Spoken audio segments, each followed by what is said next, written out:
Hey, how's it going, everybody? Happy Saturday morning, if that's when you're seeing this. What a week it's been. I'd been planning to do these beta breakdown things once per week, and there's just been so much going on that I had to squeeze a few extra episodes in.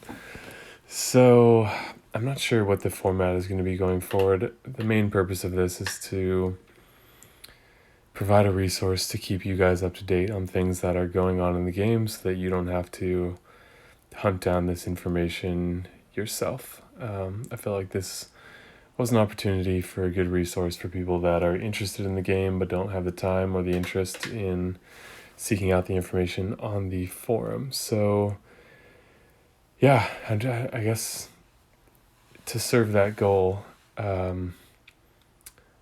will just create them as they are necessary. Again, not to do it every week or something like that, but anyways, here we are on Saturday.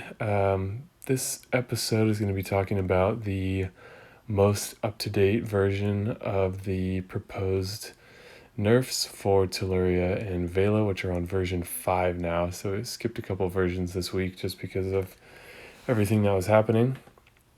We have a release date for the costume chamber, which is quite soon. We have a release date for the Tavern of Legends, which is also quite soon. And the only other thing is they, surprisingly, with as much hot water as they've been putting themselves in with the whole beta bug scandal and all this nerfing stuff, they have decided to introduce another nerf that I think no one saw coming. So we'll talk about that at the end. So first, let's get into the whole TelluriaVela thing and see where we're at now. So this is continuing to change a lot, and I would have never guessed that they would have gone to a version 5, based on how they usually put heroes through beta before releasing them. It's like maybe 3 versions, and then they're like, we're done. So 5 versions. Where the hell was this testing before the hero was released? Like, that part is so annoying to me.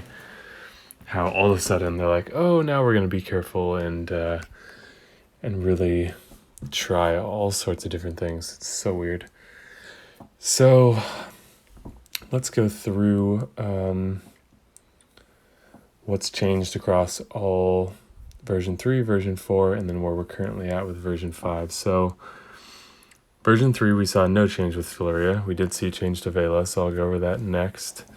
Version 4, we saw a complete removal of the monogeneration reduction, which I don't think anyone saw that coming. Because why would you even test that? It seems like that shouldn't even be on the table to completely, like, I feel like each hero has like a core attribute to them, and to remove that, it's like, all right, you might as well do new art again. Like, what? You can't go back to square one after releasing them. So the fact that they're even testing that is so stupid to me.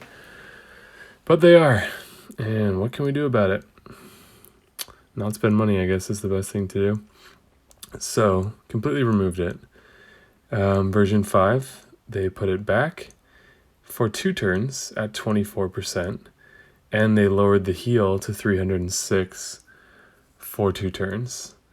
So the heal, if my very quick mental math is correct, is a greater amount per turn, but a lower amount overall.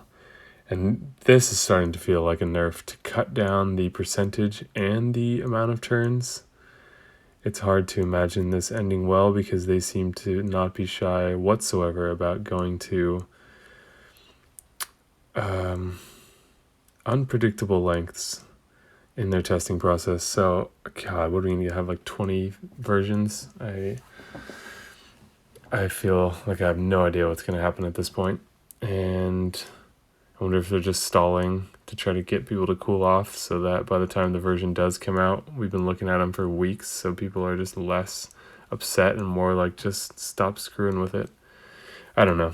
I don't know what they're up to, but a company that big, you got to think has strategy going on. They're not just bumbling around without knowing what they're doing. Like they're a company that's earning, I don't know, maybe even $1 billion a year, more than that. So that's crazy to say that out loud. So there's where we're at with Telluria. I'm imagining maybe more changes Monday. I don't know. They seem to be going pretty quickly between these versions. So that's where we're at now. And personally, I'm starting to feel like if this trend continues of just Telluria being a shell of the hero that she was before, I'm strongly leaning towards embleming up a Clarissa tank and just jumping ship on Telluria entirely. So, because I think Clarissa has a good potential as a tank. Gravemaker was sort of an interesting tank in that he wasn't super tough, but since he goes off so fast, it's almost a guarantee that he's going to hit someone. The weaknesses there were that the element he was strong to, green, is the element that was weak to him. So as a tank, you're going to be bringing blue, not green. So his extra damage doesn't make sense for him as a tank. He's sort of best as a flank to a blue tank. But that's sort of a different story. I think he's good in general. We all know that. Clarissa, on the other hand, is strong to the element that is strong to her. So purple makes for a good tank because the colors you want to stack against them, that purple tank is strong to those colors. And like Ursina and Clarissa both do extra damage to those. So she's going to fire really fast. She's going to put up defense for herself. And then, she can probably go off at least once. And her advantage over Gravemaker, aside from the strong color, weak color thing, is that her elemental link is more defensively oriented and she's a paladin. So if you max her the shield path, not only is she going to be able to proc that extra defense, but she's going to be pretty tanky. So a very fast speed tanky hero is pretty appealing. So I'm strongly considering that. Anyways, let's go take a look at what they've done to Vela. So poor Vela continues to suffer for Telluria's crimes, and I don't know why them nerfing Vela bothers me so much more than Telluria. I mean, I guess I kind of do, and we've talked about it a lot, but it just continues to frustrate me. So, not only do we have the reduced damage to fire, which again, people are just like, oh yeah, it's fine. And I can understand why that perspective exists, because it's like, well, it's better than 0%. And that's where Small Giant kind of fucked us, because 0% should have never even been on the table. So the halfway point was artificially set by them going completely overboard on the first pass. So I feel like 50% would have been totally fair. But you've heard me rant about that enough. So we're seeing that reduced number. From what I've seen, people have calculated this at about 35% extra damage to fire. So like cut in half, which is significant. That's huge. That's more than they've done to any of Telluria's special skills. So drastic. And now they're also adding the fire attack reduction. They're adding a nerf to that as well. So they've subtracted 20% off of that. So, yep. And then that has gone unchanged. So that was the last one we talked about, was version 2. So version 3, nothing changed with Telluria. That's when they introduced these new proposed nerfs to Vela with the less significant damage to fire and less significant fire attack reduction. And then version 4 and 5, Vela has stayed the same. So because of how tolerant everyone seems of this, for reasons I cannot understand, on why a hero that was not a problem is now suddenly a problem. And the argument I've heard is, well, she wasn't a problem because there were no good green tanks. Now that there's good green tanks, she's over the top. And I don't know, there's something about that I just fundamentally disagree with. But anyways, talked about that plenty. So it's seeming like Vela's going to stay somewhere around this mark, which is kind of like what I feared. I was hoping they would do one or the other of these, and to do both, it's like, God damn, you really think she was overpowered like that? Like, So this is seeming like what's going to happen, which is why I'm more on board with a Clarissa tank, because then I can have a Gravemaker flank, and I don't know what I would do as the other flank yet. Got some time to think about that, but yeah, I'm leaning more that direction as I see these changes getting butchered. We do purple tanks in war anyways, so that would be a better fit. But I was thinking, shit, with as good as this TelluriaVela combination is, before all this drama happened, I was like, we can, even if we're using purple tanks, I can put an emblem defense of this defense up, and it'll probably do better than any of the purple tanks will, even as people, even considering that people are running out of the yellows because all our tanks are the same color. So, yep, a lot of new things to consider. So, let's get into the release for costumes. When is it coming? Very soon. All right, so costumes are coming this Monday. So it is going to make it into this month. If you're still looking for another shot at Clarissa, this is my most recommended place to try for that. 1, because you get the Ascension chest. 2, because even if you get 3 stars and 4 stars, which you will, it's a new hero.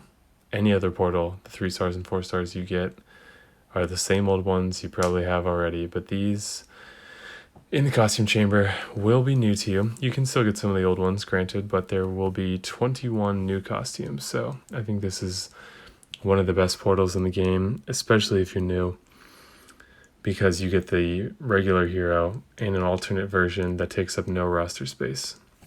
No extra roster space, I should say.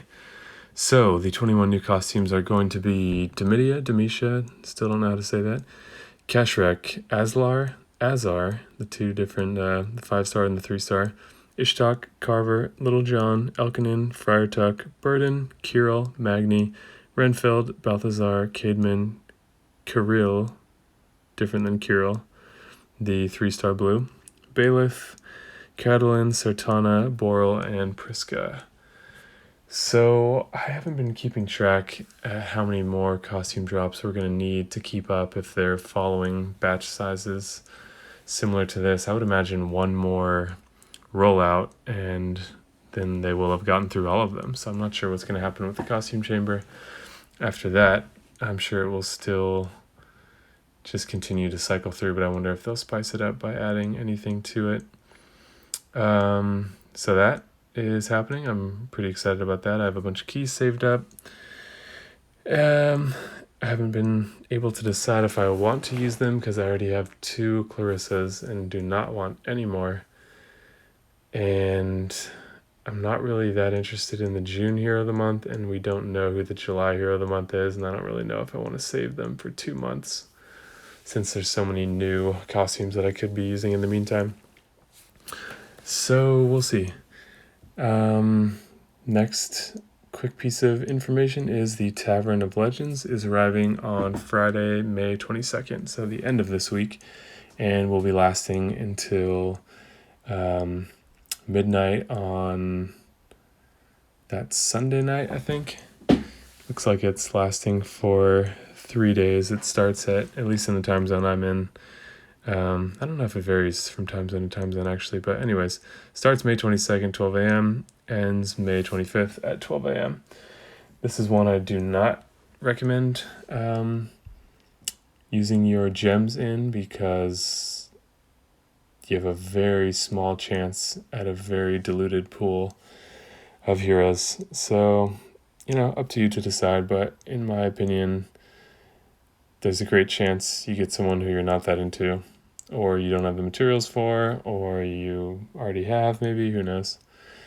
So I want to cover the rules real quick, which is, just the main thing that we've talked about, I guess, which is that you can only use a hero once throughout all the quests. There's going to be 10 different levels of increasing difficulty. If you lose one, the 5 heroes you use to attempt that cannot be used again. So make sure you plan out your teams very carefully.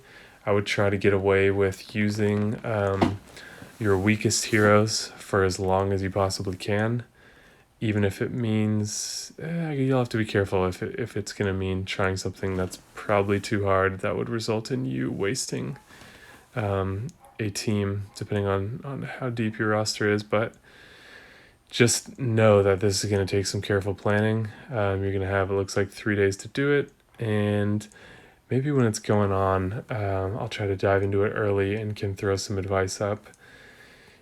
We'll see. So let me know in the comments if you think that will be helpful, if you want me to do some coverage of this thing right as it opens up, to help you guys get through it. So I'm willing to do that if it seems like that would be helpful. So let me know. And then the very last thing is the surprise nerf that no one really saw coming, that no one really needed. It's so weirdly timed. I cannot understand it, but let's take a look at that. So Small Giant is nerfing the Titanium Shield Hunter's Lodge item. What? Why? Yeah, good question. Why now especially? So it used to be an item where the description read, the target and nearby heroes reflect status effects from special skills and 100% of the damage back to the attacker for 4 turns. And it's been changed to, the target and nearby heroes block all received damage and status ailments for 4 turns. So, granted, I think what they're changing it to sounds like more what a shield does. It doesn't reflect things. It's a barrier device. Some people had figured out that you could get like 100k hits on 14-star rare titans using a full team of muggies if you use the titanium shield. Granted, they're not cheap to craft, so it's not like you can just do this infinitely. But I guess Small Giant did not like people doing this and chose now as the most perplexing moment to make this change. So a lot of people are upset about this. Like I said, it makes sense. I don't see who it was hurting for people to be able to use this. I like the fact that they're prioritizing this over any of the other things they could be doing is beyond me. So really weird, but that's happening. Yeah.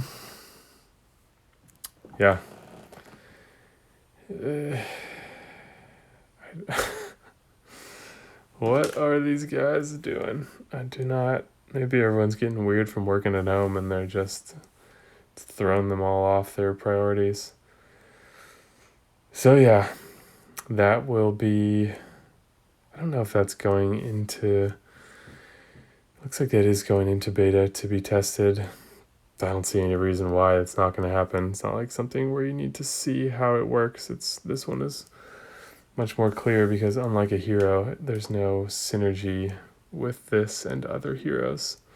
So anyways, just if you use those, you might want to deplete your inventory while they are still